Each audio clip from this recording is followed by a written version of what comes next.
did a little wave, and he kind of wavered a little bit and said, whoa, I can't do that. It's that same kind of adrenaline rush that when you're in a race car that I get when I'm riding.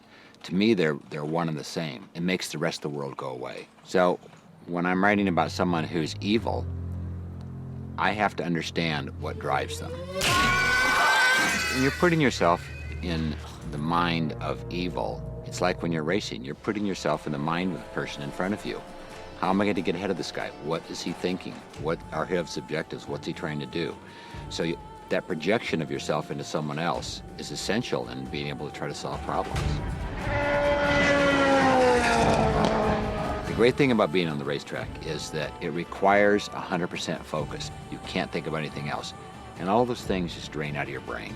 They all empty right out of you. And it's a liberating experience. You just feel lighter. I may not be the fastest person in the world, but I'm probably having the most fun in the world. I love life. I want to write about the things that uphold life, that are important to us all, the things that we all share. And I think that's the highest calling of being an author. It's why, to me, being a novelist is the most noble thing I can do. So this is where I work, and I basically sit down in the morning and start writing, and I forget everything else in the world, and the day's over before I know it. I love doing what I do. It's the most fun in the world. It's like getting paid to daydream. So I love telling stories, I love crafting stories, and I work very hard to do the best job I can do. And it's a process that basically takes 7 days a week from the time I get up till the time I go to sleep. It's a full-time, focused, all the time thinking about it kind of endeavor. I have little things that I stick to my computer that remind me of principles that I kind of live by. And this one here, be relentless. I've had that on my computer ever since day one of writing Wizard's First Rule. That's always been there, be relentless. And it's sort of my philosophy about writing. Be relentless in storytelling. Be relentless in doing the best job you can do. Be relentless in making sure that the story comes out the way you want it to come out. Be not afraid of greatness. That's another one of my mottos that I really think is important. Is too many people, I think, are afraid to reach for greatness, afraid to try to be the best they can, and they allow themselves to fall short. I believe in reaching for the best you can be, reaching for greatness.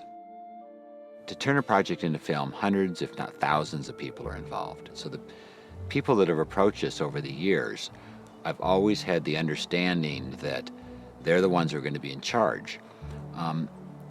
In the story, in the beginning of Wizard's First Rule, Zed, Richard's grandfather, entrusts him with this mission. And he has to choose someone to be the seeker. And he chooses Richard, not because he knows he's always going to make the right decision, but he chooses him because he has a noble heart.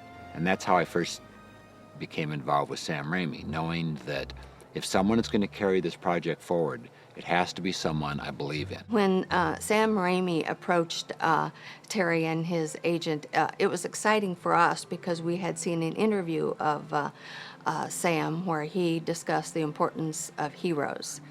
And a lot of producers had been contacting him wanting to turn the books into movies.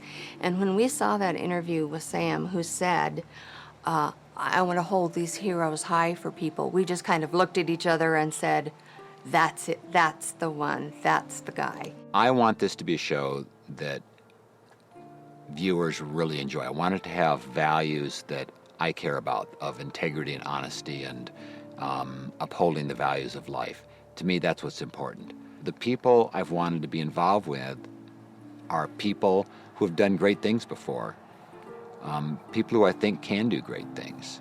People who I know are striving to do their best, who are striving to do something remarkable, striving to do something that is truly a terrific show.